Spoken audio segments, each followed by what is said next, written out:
Obrigado, pastor Antônio. Boa noite a todos. Boa noite. Graça e paz. Amém. Amém? Amém.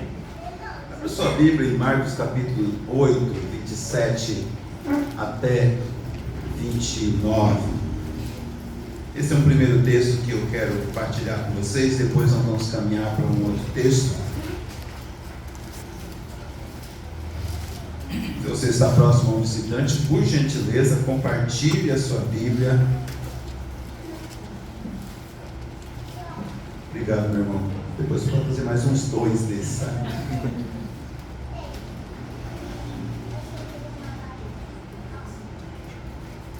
Como o pastor Antônio já comentou, Marcos capítulo 8, a partir do 27. Como o pastor Antônio comentou, atualmente eu resido em São Paulo, bem ali. O clima é quase igual. Estava comentando que eu desacostumei, né? E quando eu cheguei no aeroporto na sexta-feira, pensa na baqueada assim, que o amigo aqui levou, até dar uma acostumada com o clima. E não acostumei muito ainda não, mas Deus dá graça, eu sobrevivo até amanhã. Queridos, sou casado com a Vera, pai do Pedro, e eu digo sempre nas inúmeras falas que eu tenho pelo Brasil, é isso que importa. O resto são coisas extremamente passageiras. O resto é resto. Porque de fato, em todo e qualquer momento, o que deve restar para nós como esteio, claro, tirando o Deus que nós cremos e nem negociamos isso, é a nossa família. Então por isso que eu digo, o que importa de fato para mim é isso. Mas esses cargos que a gente ocupa, hoje nós estamos, amanhã não mais. Mas enquanto nós estamos, nós fazemos o que é para ser feito da melhor maneira. E isso exige às vezes uma dose bem alta de sacrifício. Deixar a casa, deixar a igreja, deixar a família, enfim, é tudo um desafio, mas não é pesado, porque é para o Senhor. É um privilégio poder partilhar esse tempo aqui com a igreja. Foi bom rever Júlio Kelly, né? Quem quiser saber informações pode repetir, eu tenho bastante, né? Júlio, conheço o Júlio desde pequena, né? Pastoreei no Xingu, em São Félix, onde ela foi meio nascer. Você nasceu do Xingu, que Júlio não, né? Mas cresceu lá, né? Boa parte da sua vida, fui pastor dos seus avós, sua mãe, enfim, hoje é um privilégio de encontrá-la, mãe agora, né? Casada, isso é sempre bom. Óbvio que a Amanda, né? Eu estou lembrando os nomes aqui, né? Não consigo lembrar o nome de todo mundo, mas alguns que são da velha guarda a gente consegue lembrar. Marcos 8, 27 a 29. O texto diz assim: Então Jesus e os seus discípulos partiram para as aldeias de Cesareia de Filipe, e no caminho perguntou-lhes: Quem dizem os homens que sou eu? E responderam: João Batista, outros Elias, mas outros alguns dos profetas. Então lhes perguntou: Mas vós, quem dizeis que eu sou? Respondendo, Pedro lhe disse: Tu és o Cristo. Obrigado, Senhor, pela sua graça, bondade, misericórdia, fidelidade, por tudo que tens feito, por aquilo que estás fazendo e pelo muito que ainda farás. Obrigado pela tua igreja aqui reunida, Senhor. É um privilégio partilhar a palavra do Senhor com a igreja do Senhor. Usa-nos por tua graça e misericórdia. Convém que eu diminua e que a única voz a ser ouvida seja do Senhor, agora e sempre. Amém.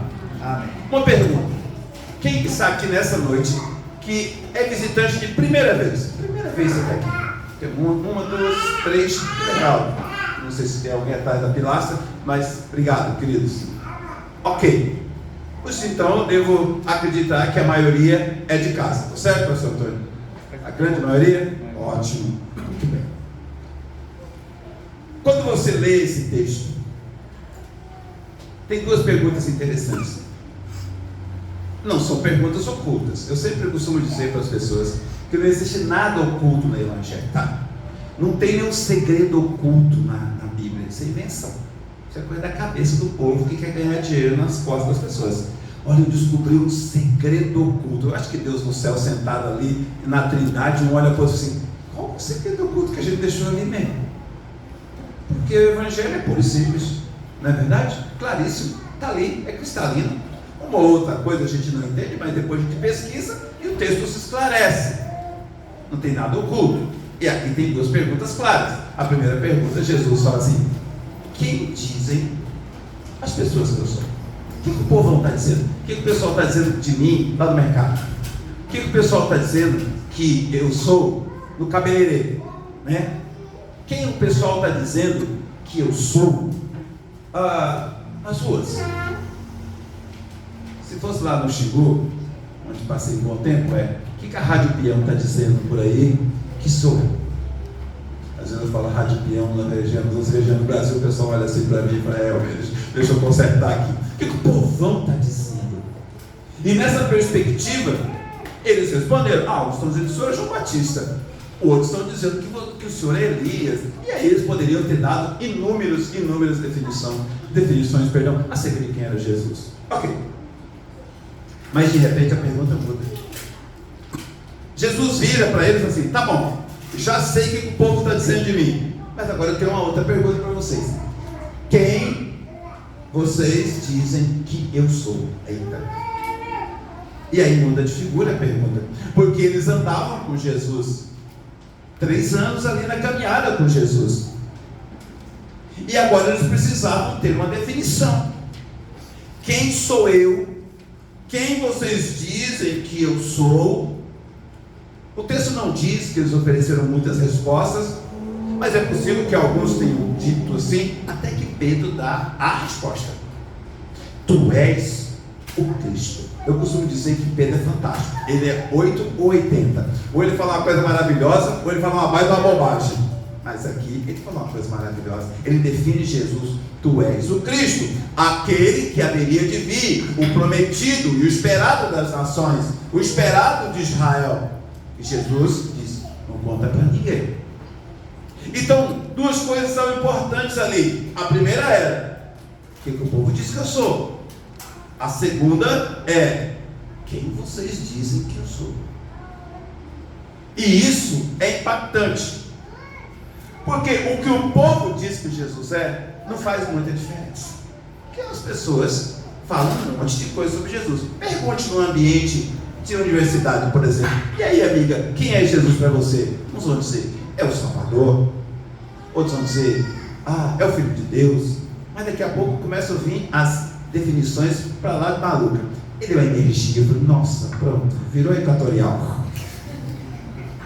Ele é um guru. Pronto, agora Deus, Jesus é esotérico. E aí as pessoas têm muitas definições, e nem sempre essas definições refletem. Mas quando a pergunta é para mim e para você, essa pergunta tem que ser, essa resposta ela tem que ser pensada. Porque eu parto do princípio que se eu tirar os 3 ou 4 visitantes que estão aqui, todos os demais caminham e ouvem o pastor Antônio dominicalmente, ou já ouviam a reverendo Bruno, ou ouvem de onde vocês vieram. Então vocês têm que ter uma definição. Quando nós presbiterianos principalmente, quando vamos fazer a nossa profissão de fé e batismo, nós respondemos uma série de perguntas no conselho, e certamente uma dessas perguntas é: quem é Jesus para você? E por que isso é importante? Porque se eu não sei quem é Jesus para mim, eu não tenho como transmiti-lo lá fora. Eu não posso dar o que eu não tenho. Eu não posso oferecer o que eu não sei. Você já viu como o mundo é cheio de especialistas? Eu acho muito interessante. As pessoas são especialistas em tudo. Você quer emagrecer, tem uma dieta.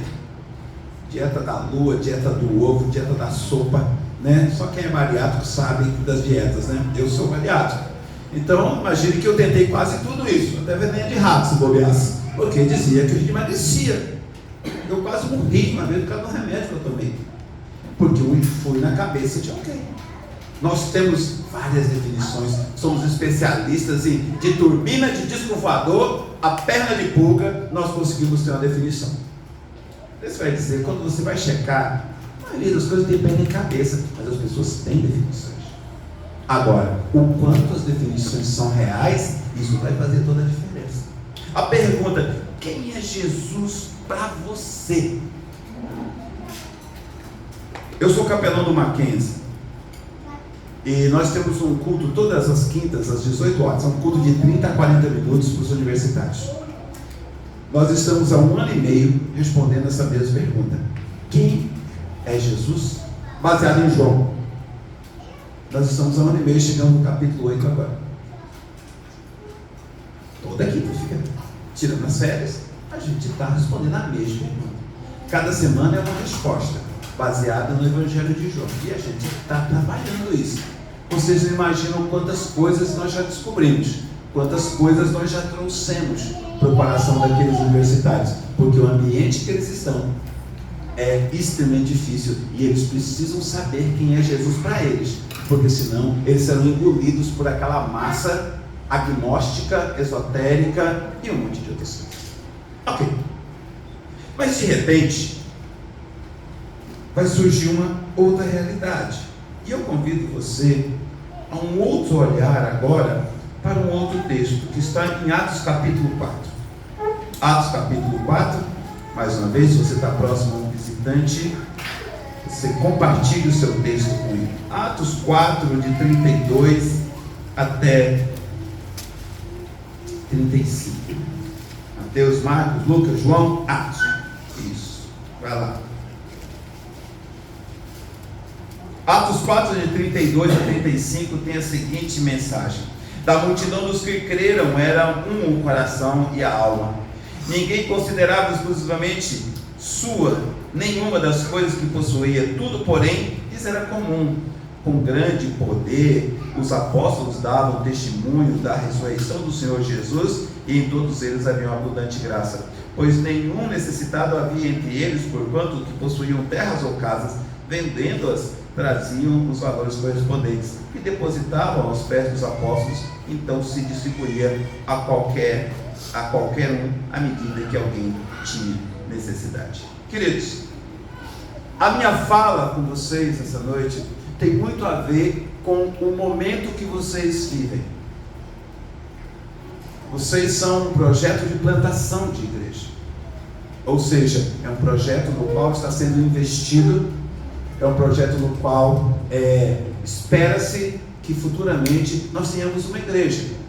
Esse é o 3º ano, né, reverendo Antônio? 3º ano, ou seja, normalmente nós temos projetos de 4 anos. Então nós temos aí 1 ano e 3 meses para responder algumas coisas e para ver como, não, e se acontecer, ninguém vai falir. Só que existem questões de recursos que nós vamos ter em mente. Por enquanto, por 1 ano e 3 meses, recursos estão garantidos. Mas a manutenção de recursos, ela está intimamente ligada a respostas que nós damos como corpo.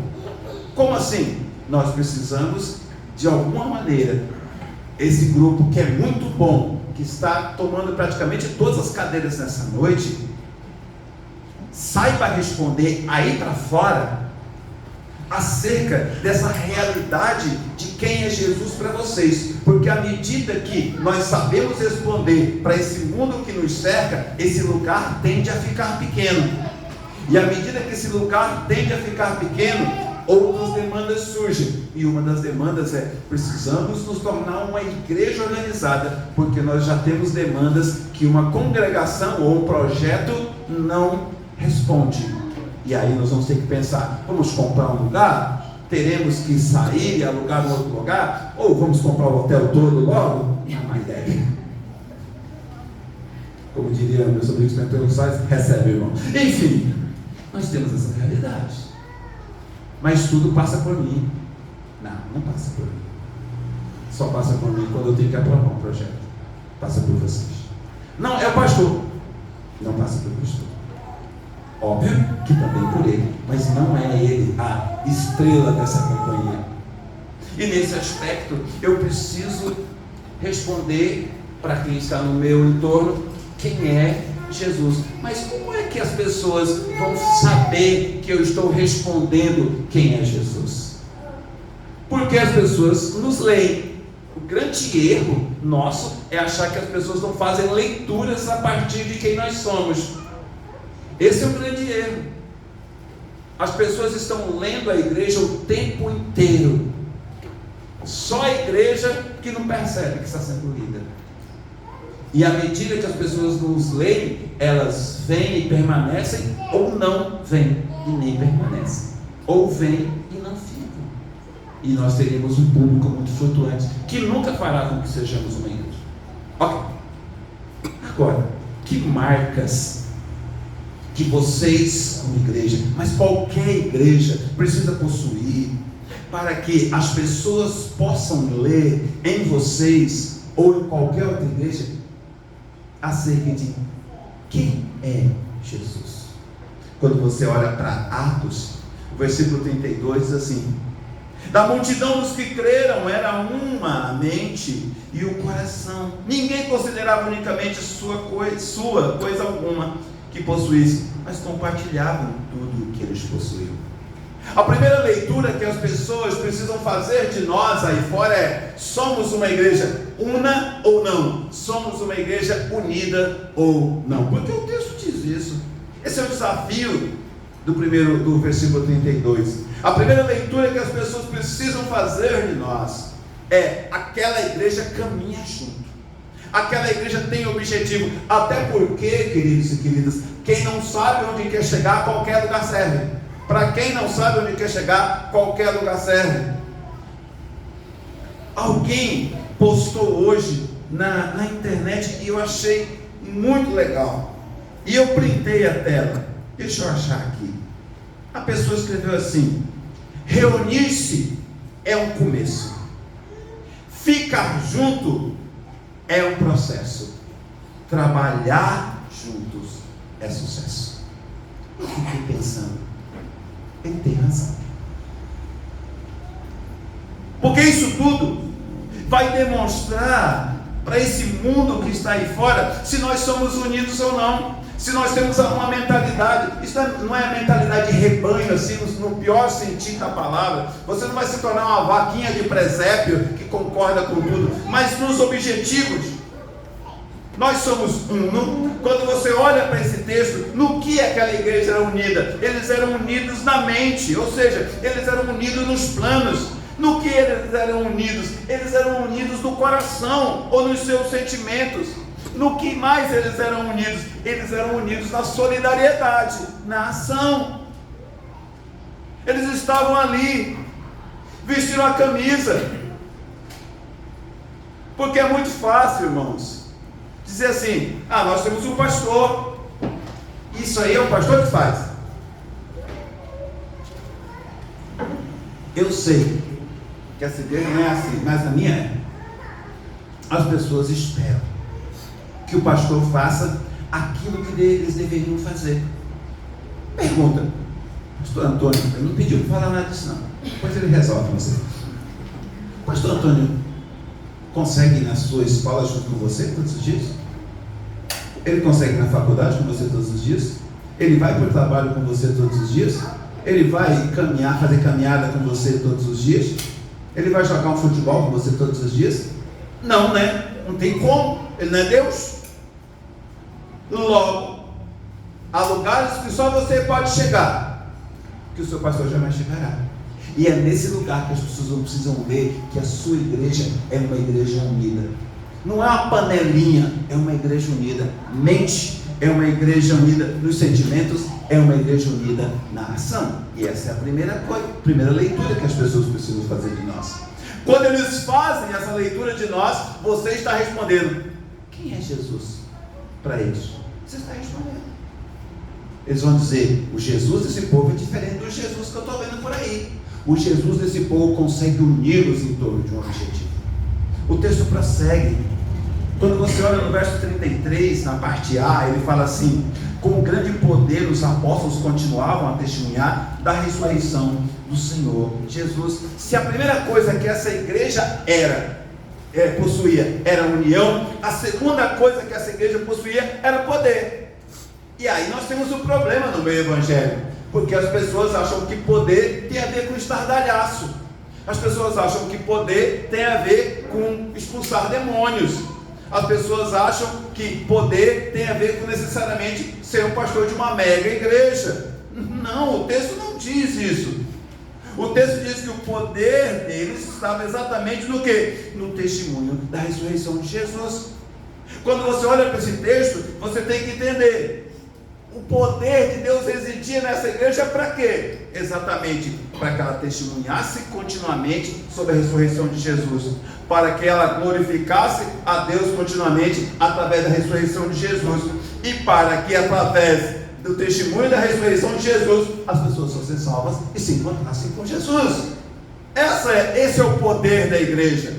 O resto é estardalhaço, o resto é entrevista com demônios, o resto é circo. Pastor, o senhor está criticando as outras igrejas? Gente, pelo amor de Deus, você olha para determinadas coisas que o povo diz que é igreja, é para desanimar. Eu não me assusto, porque depois que Judas saiu Jesus, a gente não assusta com mais nada. Mas tem uns negócios aí que você diz que o povo diz que é igreja. Em São Paulo, vocês não imaginam o circo que é aquilo. Se vocês acham que tem coisa esquisita aqui em Marabá, dá uma passadinha de uma semana em São Paulo, vocês vão ver coisa esquisita. Mas esse é o que o povo diz. Essa é a maneira que algumas igrejas vivem. Mas nós não somos chamados para viver assim. Porque o povo que conhece verdadeiramente Jesus, ele é um povo unido, unido na mente, unido no coração, unido na ação. Ele é um povo no qual o poder de Deus se faz presente, mas não é um poder de Deus para espetacularização da fé. Esse circo que a gente vivencia não é a essência do Evangelho. A essência do Evangelho é o quê? É o testemunho da ressurreição de Jesus. Um testemunho contínuo, um testemunho que glorifica a Deus, um testemunho que leva as pessoas à salvação. É assim que as coisas acontecem. Mas o texto prossegue. No verso 33 ainda, ele fala assim na parte final: e grandiosa graça estava sobre eles. Agora essa igreja que é una, essa igreja que reside o poder de Deus, essa igreja é uma igreja inundada pela, eu ia falar graça, mas não está aqui, né? Inundada pela graça. Igreja Presbiteriana da Graça. Não há nome mais sui generis, nome mais feliz. Poderia dizer assim: Igreja Presbiteriana Presente de Deus. Porque é isso que graça é, gente.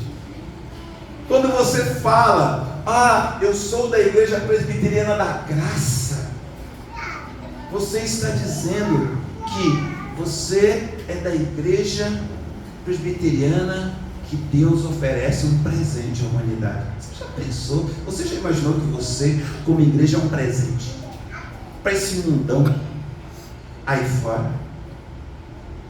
Eu estava conversando com o pastor Antônio hoje, dizendo assim, dando sugestão. Eu falei assim: Antônio, faz um QR Codezinho, quadradinho, não muito grande, e escreva assim: precisando de ajuda ou de oração? Leia o QR Code e coloque em todos os quartos desse hotel. O não, você já tem. A pessoa pode pegar aquilo e não fazer nada, mas no momento de desespero ela pode clicar naquele QR Code. Naquele QR Code tem um texto bíblico, João 3,16. Debaixo de João 3,16 tem o que? Nós estamos reunidos no auditório todos os domingos, 10 da manhã e 18h30. Você é o nosso convidado. Se precisar fazer contato, utilize esse QR Code. É uma oferta de graça. Se o hotel permitir, melhor dos mundos. Se não permitir, o QR Code vale do mesmo jeito, porque tem um monte de gente nesse entorno que vocês podem levar, você pode levar o imã de geladeira. Eu vou fazer isso, um imã de geladeira. E dá para as pessoas assim, coloque isso aqui, porque na hora que você mais precisar, lembre-se que existe alguém que está pronto para orar por você. Isso é graça. Uma igreja inundada pela graça. Mas essa graça faz o quê? Essa graça de Jesus, a graça genuína de Jesus, aproxima as pessoas de Deus. A graça genuína de Jesus concede às pessoas força para resistir e sobreviver aos reveses da vida. A graça maravilhosa de Jesus transmite graça para todos aqueles que necessitam. Vou usar uma expressão: no mundo decaído da graça, houve um mundo desgraçado. Essa é a expressão. Graça soa como um presente aos corações e às mentes das pessoas. Mas quem é que dá o presente? Pastor? Ele jamais chegará onde você pode chegar. Somos nós, como corpo, como equipe, como igreja. Uma igreja que é uma igreja que é cheia do poder de Deus, uma igreja inundada pela graça para transmitir graça. Mas o texto prossegue. O texto diz nos versos 34 e 35, diz assim: não havia pessoas necessitadas entre eles, pois os que possuíam terras ou casas as vendiam, traziam o dinheiro da venda e colocavam aos pés dos apóstolos, que o distribuíam segundo a necessidade de cada um. Uma exegese muito simples desse texto. O motivo pelo qual eles vendiam tudo, porque eles acreditavam que Jesus fosse voltar amanhã. Eles acreditavam nisso piamente naquela época. Jesus não volta no outro dia, mas havia essa disponibilidade de coração. Aqui, o que eu quero extrair não é que você tem que vender as suas coisas, não é que você tem que pegar a chave da sua casa e dar para alguém, ou a chave do seu carro e entregar para alguém, ou colocar a gente dentro da sua casa, ainda que em alguns momentos a gente até acaba fazendo isso. Mas a ideia aqui é, no que eu posso suprir, eu tenho suprido. E às vezes, irmãos e irmãs, as pessoas não estão precisando nem do seu dinheiro, e as pessoas não estão precisando de comida, as pessoas estão precisando que você as ouça. Você já observou como as pessoas gostam de falar? Acho que o pastor Rodrigo estava falando hoje na nossa fala da manhã. Você já observou como as pessoas são carentes de ser escutadas? Você já observou que tem pessoas que você pensa assim: nossa, se eu der bom dia, ela vai me alugar, né? Ela vai me alugar aqui, eu vou ter que conversar com ela ou com ele. Eu tenho um amigo que quando ele diz bom dia, eu penso, respondo ou não? Porque eu sei que ele vai me alugar. Mas eu, obviamente, quando eu tiro todas as coisas da frente, eu falo assim: diz aí. Se ele falar, eu posso te ligar, aí eu sento e escolho, porque o negócio vai ser bom. Mas é meu amigo, mas é alguém que às vezes está precisando. Quantas pessoas no seu entorno? Lógico que tem gente que fala pelos cotovelos, é verdade. Mas quantas vezes as pessoas só estão precisando de um ouvido? Elas não querem nem que você fale nada. Mas eu transmito graça quando eu ouço alguém. Eu transmito o amor de Jesus quando eu ouço alguém. Isso não é autoajuda não, gente. É só empatia. Quantas vezes você precisou ser ouvido? E a gente está achando que as pessoas querem dinheiro, querem comida. O mundo não é só, a gente não vive só de comida e bebida, nem só de pão vive o homem, mas de toda a palavra que procede da boca de Deus. Jesus vai dizer isso lá em Mateus 4, que ele está repetindo o Deuteronômio. Mas como é que essa igreja supria as necessidades? A primeira coisa que eles supriam eram necessidades físicas, sim. O texto está dizendo, e o que o texto está dizendo é verdade. Eles supriam as necessidades à medida que elas surgiam, mas eles também supriam necessidades da alma, porque as pessoas são carentes. Hoje nós olhamos pessoas às vezes com carrões e falamos assim: ah, que vidão, né? Não tem isso, a gente não tem um pouco disso? Você olha uma pessoa aí com um Camaro, né? Olha a pessoa aí com a BMW, sei lá, um Audi, um Volvo. essa pessoa é feliz. Será? Talvez 5 minutos de conversa com essa pessoa, você descobre que você é muito mais feliz que ela, porque você tem algo que ela não tem. Então eu olho para esse texto de Atos, eu estou falando para vocês de coisas que, à medida que vocês possuem no meio, elas respondem para essa população aí fora sobre quem é Jesus. É interessante que nós temos respostas teóricas, essas respostas são práticas, é vivência, é você vivendo o Evangelho de Jesus. E quando você e eu vivemos o Evangelho de Jesus, chega a hora da pessoa te fazer a pergunta de $1 milhão, e a pergunta do $1 milhão é: por que você é assim? O que você tem de diferente? Por que você não é igual aos outros? E aí você fala assim: bora tomar um café, porque a conversa é longa. Não diz assim: vou levar você na minha igreja. Ela não perguntou para o seu pastor, ela perguntou para você. Talvez a pergunta dela seja difícil. Se você não souber, você diz assim: hoje eu não consigo te responder, mas eu vou perguntar para o meu pastor. Aí o pastor que se vire responder para você levar para ela. Mas no primeiro momento ela não perguntou para o pastor, ela perguntou para você. Ou seja, uma igreja que está respondendo para o mundo quem é Jesus, era uma igreja onde as pessoas tinham necessidades supridas, emocionais e físicas, espirituais, necessidades de relacionamento, nesse mundo que as pessoas têm seguidores e gostam de likes, né? A gente precisa de relacionamentos consistentes, porque é isso que vai sobrar de fato.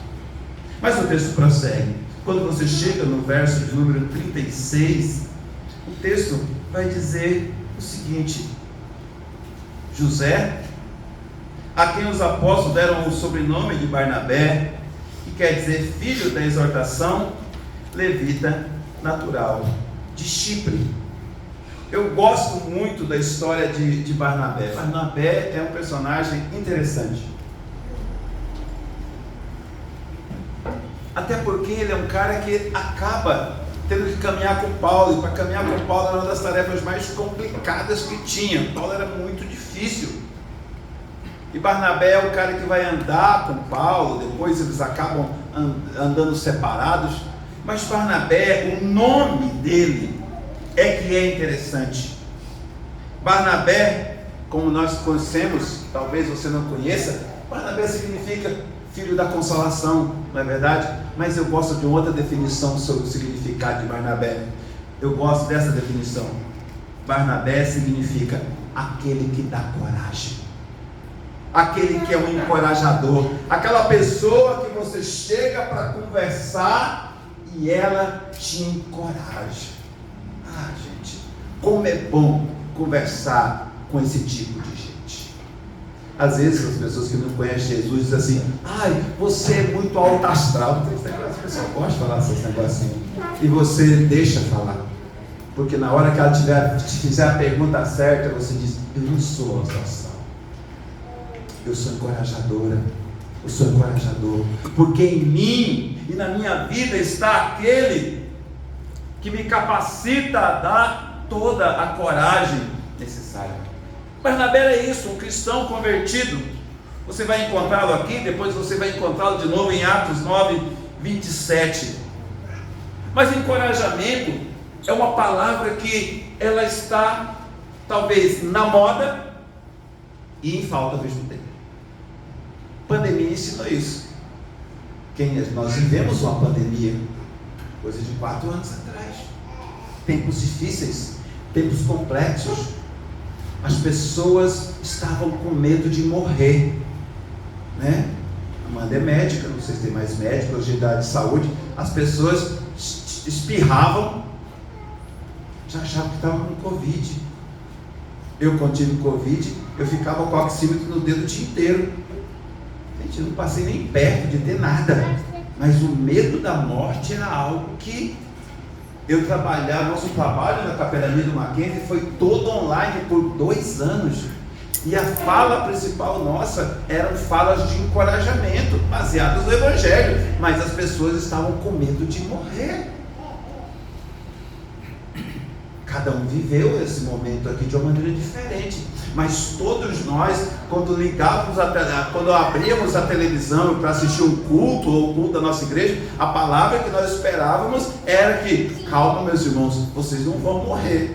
O pastor não podia falar isso, ele não tinha bola de cristal, mas ele tinha que trazer uma palavra de encorajamento na palavra. Tempos difíceis, tempos complexos. Mas num mundo onde as pessoas estão querendo a chave do carro, estão querendo dinheiro, a escritura da casa, um voto não sei das quantas, um envelope com não sei quanto, o texto não diz que eu tenho que oferecer isso. O texto diz que eu tenho que oferecer um encorajamento vindo da palavra. Mas como seria esse encorajamento? Primeiro, é um encorajamento que dá pão para os famintos. Às vezes você encoraja suprindo a necessidade, mas às vezes é um encorajamento e conduzindo sedentos à água da vida, porque esse mundo que tem fome também é um mundo que tem sede. Em outras horas, esse encorajamento é um encorajamento que mostra a luz para aqueles que vivem nas trevas. Em outros momentos, esse encorajamento conduz os perdidos para a presença daquele que pode achá-los, que é Cristo Jesus. Em outros momentos, esse encorajamento apresenta para essas pessoas o caminho da ressurreição e a vida para quem está morto. Mas esse encorajamento nunca será essa fala: vai dar tudo certo. Não vai dar tudo certo. Às vezes vai dar muito errado. A vida da gente está muito errada. Se eu chegar e disser vai dar tudo certo e der errado, a pessoa vai dizer: Deus me disse. Você já viu como tem gente dizendo que Deus falou coisa que Deus nunca falou? E tem um monte de gente frustrada com Deus, porque pessoas prometeram coisas em nome de Deus que nunca se cumpriram e nunca se cumpririam. As pessoas associam, e aí é a responsabilidade nossa como pastores e líderes. Se eu chegar e disser daqui que vai dar certo, vocês estão propensos a acreditar, porque eu sou um líder, eu sou um pastor. Mas se eu chegar e disser assim para vocês, apesar de dar errado, eu quero dizer para vocês que Deus está conosco nesse momento para nos sustentar e para nos direcionar. O Senhor está conosco para nos corrigir, para nos exortar, para nos consolar. O Senhor está conosco para nos regular. O Senhor está conosco para nos amar. Isso é diferente de que vai dar tudo certo. Eu atuei muito tempo na área de saúde.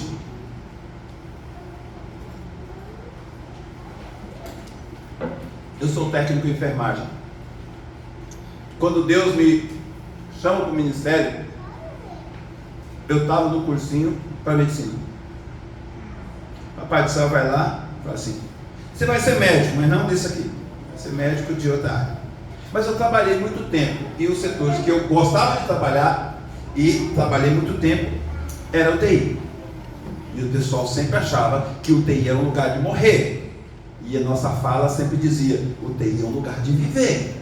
Se os pacientes têm chance de escapar, é com essa equipe, porque é um médico 24 horas, ou dois, é uma equipe de enfermagem 24 horas, é monitores, o que tiver de melhor naquele hospital está dentro de uma UTI.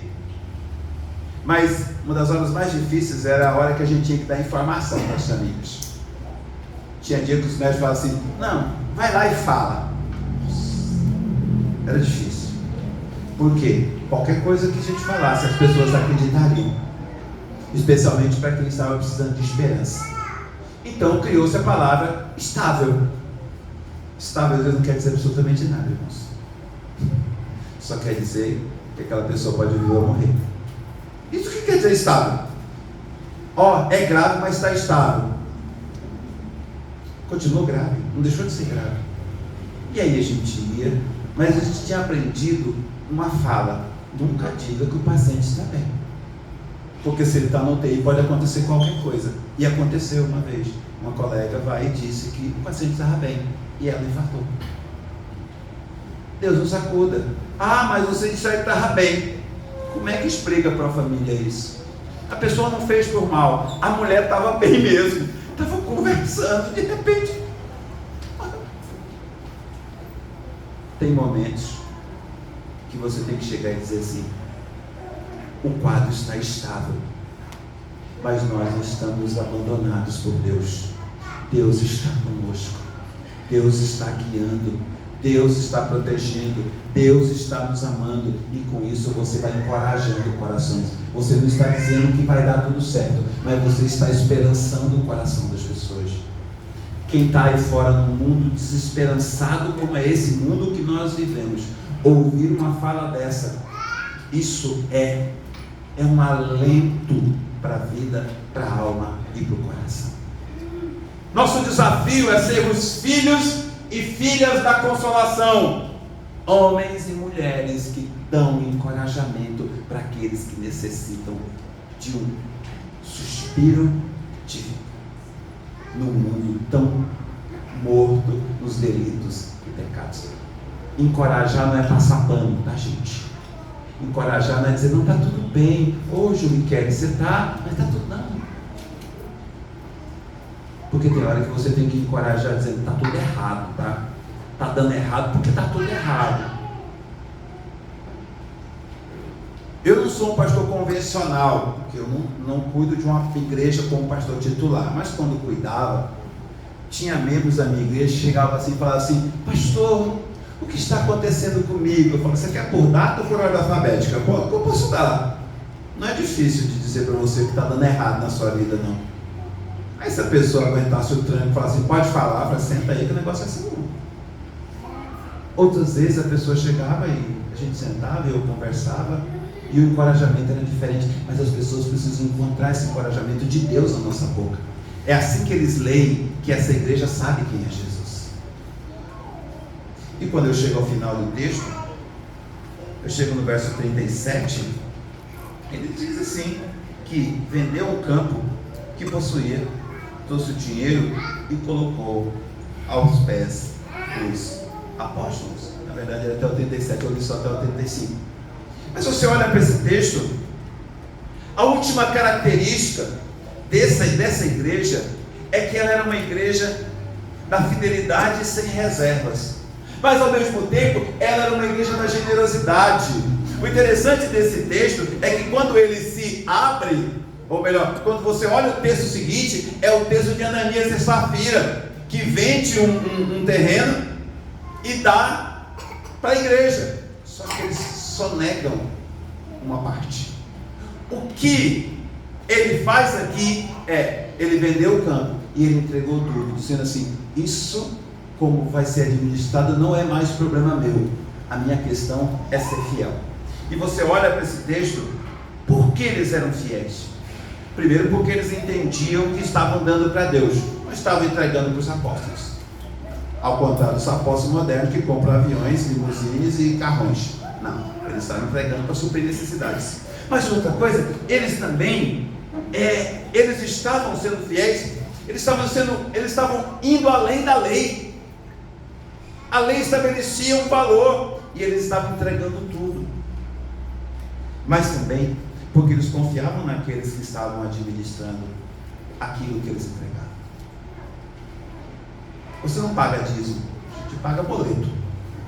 Ninguém paga. A gente é fiel, ou não. Queridos e queridas, para nós pensarmos sobre essa realidade, eu volto para a primeira pergunta. Mas vocês, quem dizem que eu sou? Essa é a pergunta de Jesus para a Igreja Presbiteriana da Graça. Vocês me digam quem eu sou. Ok. Você tem a resposta? Agora, a pergunta é, como é que as pessoas lá de fora conseguem encontrar essa resposta através da sua vida? E aqui eu falei 6 coisas que estão no DNA de uma igreja revolucionária. Revolucionária no melhor sentido. Uma igreja que muda paradigmas, uma igreja que oferece um evangelho genuíno, uma igreja que tem uma mensagem que transmite graça, uma igreja que impulsiona e influencia uma região onde estão ali devidamente inseridos. As pessoas precisam olhar para vocês, assim como devem olhar para a minha igreja em São Paulo, e ver que nós somos uma igreja unida. Unida na mente, no coração e na ação. Elas precisam olhar para nós e ver que em nós há o poder de Deus para testemunhar do poder que é maior do que qualquer um de nós, que é o poder da ressurreição de Jesus.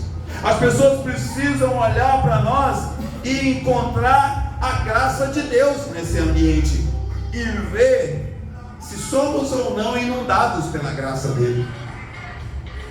As pessoas aí fora precisam olhar para nós e entender que ao adentrarem esse templo, não é um templo não é a igreja assistencialista, mas é uma igreja que supre as necessidades do corpo e da alma. Ao adentrar essas portas, ou encontrar você na faculdade, na escola, no trabalho, no lazer, essas pessoas precisam descobrir que a Igreja Presbiteriana da Graça, através dos seus membros, é a igreja do encorajamento de Deus para aqueles que estão totalmente desencorajados. E essa igreja precisa ser olhada e entendida como uma igreja que é fiel, no qual o seu pastor não precisa fazer chantagem emocional e nem extorquir ninguém, porque a generosidade de Deus está no seu coração para suprir as necessidades do templo, mas também suprir as necessidades daqueles que precisam. É assim que nós somos lidos, ou não, porque o inverso é verdadeiro.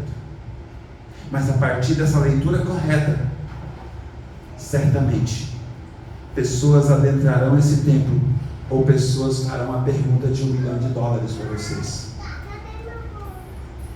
por que você é assim?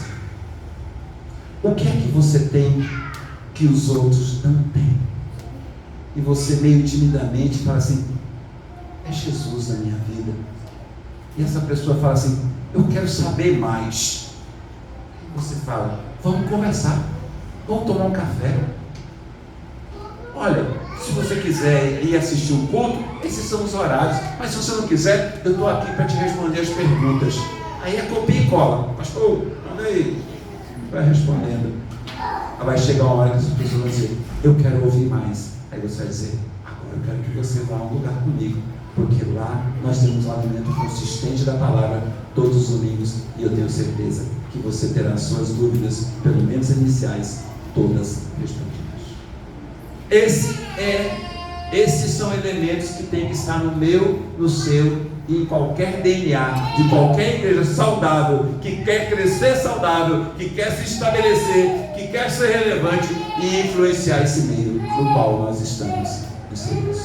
Que Deus nos dê graça, que Deus nos dê essas bênçãos, para que essa igreja, talvez até antes do que nós imaginamos, possa responder dizendo assim: estamos prontos, vamos para o próximo nível, e vamos plantar mais uma, mais duas, mais três, mais quatro, mais cinco, porque nós somos de fato uma agência do reino de Deus, que sabe quem é Jesus e ensina os outros acerca de quem é. Obrigado, Senhor, pela sua graça, bondade, misericórdia, fidelidade. Obrigado por tudo que tens feito, por aquilo que estás fazendo e pelo muito que ainda farás.